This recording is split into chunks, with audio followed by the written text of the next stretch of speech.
Un ser parecido a un mono se comió a un becerro en Zacatecas. Hola Pepe, espero que te encuentres muy bien. Te escribo que cuando era niño pasé los mejores años de vacaciones en el campo, en el pueblo de mi padre. En ese entonces, uno de mis primos mayores trabajaba como capataz en un rancho lechero en las afueras del pueblo. Un día, el velador no pudo ir debido a una enfermedad y a él le tocaba suplirlo. Por curiosidad, aventura o simplemente por disfrutar de la libertad de no tener que obedecer un horario estricto de dormir, 5 de mis primos le pedimos que nos llevara a velar al rancho con él. Después de muchos ruegos y con el permiso de nuestros padres, accedió, aunque se mostraba preocupado y algo molesto. Él en ese entonces tenía unos 25 años y era de carácter tranquilo, mientras que nosotros éramos 5 adolescentes de entre 10 y 14 años. Mi primo omitió mencionarnos que el velador era el tercero que se reportaba enfermo en un mes y que los anteriores no duraban mucho en el puesto. Así que partimos con mochilas, chamarras, zarapes, botanas y una lámpara. Llegamos al rancho alrededor de las 5 de la tarde. Rápidamente, como buenos niños de campo, juntamos ramas para encender una fogata y pasar la noche en el exterior, en un tapanco de uno de los 3 edificios del rancho lechero. Llegó la noche y antes de acomodarnos alrededor de la fogata cerca de la 1 de la madrugada, uno de los primos propuso contar historias de terror. Mi primo el mayor, que se veía pensativo y miraba hacia todos lados con la única lámpara y una escopeta de chispa que era la única arma de los veladores, dirigió la luz hacia unos árboles viejos. En ese momento, las lámparas no tenían la misma potencia que las actuales. Comenzamos a escuchar a los animales inquietos y mi primo en tono fuerte dijo: ya cállense, no más historias. La verdad es que no quería traerlos aquí, porque dicen que en este lugar da miedo. Se ven sombras y algo parecido a un simio. Todos nos quedamos en silencio. Algunos de los que según eran los más valientes comenzaron a llorar, y nadie quería ir al baño solo. Alrededor de las 2 de la madrugada, los animales volvieron a inquietarse, emitiendo sonidos aterradores. Mi primo decidió investigar, y a pesar de nuestro miedo, los demás lo seguimos. Otro de mis primos de 14 años nos pidió que nos quedáramos atrás.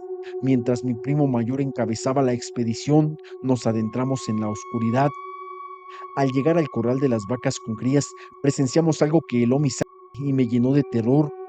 Una vaca sangraba profusamente de unas heridas profundas en las ubres, como si hubiera sido atacada por un animal grande que había desaparecido a su cría, pues no estaba por ningún lado. Aunque en el campo no es raro encontrarse con coyotes o incluso pumas, lo más aterrador no era el posible depredador, sino el miedo que reflejaban los ojos de la vaca mientras sufría. De repente, mi primo notó algo y apuntó con la vieja escopeta a una sombra oscura y delgada, similar a una figura humana que estaba debajo del pequeño becerro que por fin pudimos ver. Esta criatura medía aproximadamente 1,20 m de altura. Usaba sus 4 extremidades para moverse y saltar. Tenía el pelo largo y sucio, grandes ojos blancos, un rostro ennegrecido y dientes feroces. No parecía un mono de ninguna especie y se desplazaba entre las vacas armando un caos. Mi corazón parecía que se salía. Mi primo volvió a cargar la escopeta y siguió a eso, y nosotros por miedo o no sé qué salimos detrás de él. Esa cosa era sumamente veloz. Se dirigió a donde estaban los viejos árboles que están junto al rancho, y mi primo volvió antes de que eso se perdiera ahí, no sin antes lanzar un chillido entre animal y de un niño. Lo siguiente que recuerdo como pesadilla fue que nos tocó llevar a la vaca junto con nosotros a la fogata y curarla, dejándola en un cobertizo. Los valientes exploradores, todos traumados, lo pasamos dentro de la casita del velador, contando los minutos como si fueran décadas para que amaneciera. Incluso nadie pudo dormir esa noche. A la mañana siguiente llegó mi tío por nosotros, y todos con unas grandes ojeras y algunos orinados, regresamos temblando al pueblo para ser recibidos por nuestros padres y por muchas noches tener pesadillas. Con los años le pregunté a mi primo, que ya era un señor con hijos, y le dije: cuéntame por favor sobre lo que vimos esa noche ahí. Él me contó: no, hombre, primo, fíjese que en ese entonces yo era uno de los muchos escépticos que no creen en nada, pero los constantes rumores de los veladores sobre una sombra negra que desgarraba a las vacas y por igual chivas o borregos viendo sus entrañas, creía solo era un rumor. pero ese día que fuimos todos, me di cuenta de que los animales estaban inquietos por algo que los acechaba. ¿Recuerdas al becerro muerto que vimos en la madrugada? Pues por la mañana ya no estaba. Yo me quedé pensando y mi primo me dijo que unos meses antes de lo que nos tocó vivir, alguien había descubierto un círculo grande, parecido a un pozo. Estaba bajo los árboles viejos que rodeaban ese rancho, hoy día ya desaparecido. Cuando entraron, encontraron una especie de ruinas arqueológicas muy antiguas y olvidadas en ese pequeño pueblo. Este círculo era muy raro, tenía varios niveles y, según mi primo, una profundidad de 6 metros, con un diámetro de unos 3 metros. En su interior, lo más extraño era que tenía carbón, e incluso algunos se atrevieron a decir que eran carbonizados. Para muchos pueblerinos, eso que aparecía era una bruja, pero nadie atinaba a decir qué era aquello. En algunas ocasiones frente al rancho existía una serie de estanques pantanosos y algunos decían que llegaron a ver bolas de fuego. Hoy día es una zona sin mucho aprovechamiento ganadero o de cultivos, debido al exceso de salitre en sus tierras y al pozo.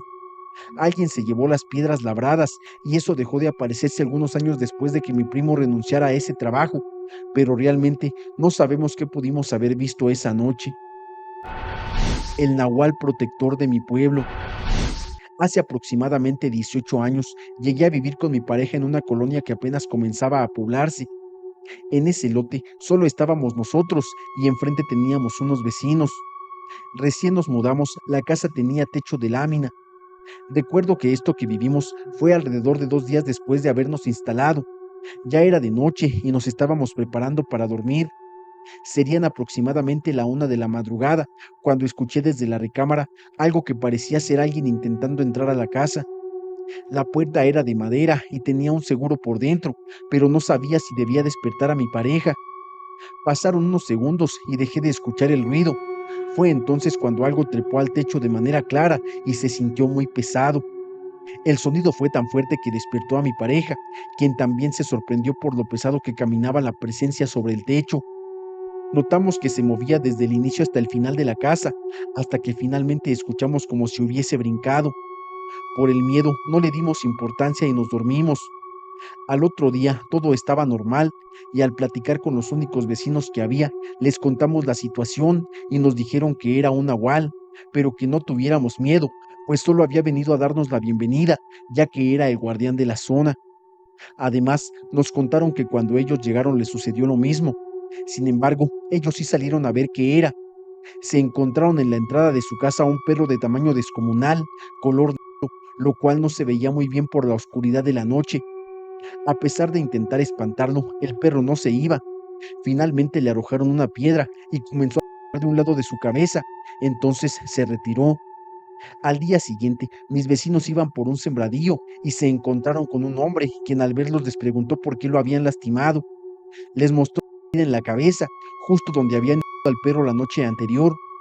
Este hombre les explicó que él se encargaba de cuidar esa parte del lote, aclarando que algunas partes aún se usaban para la siembra. Les dijo que él era un nahual, quien solo protegía las tierras y a las personas que llegaban a vivir a la colonia. Amigos,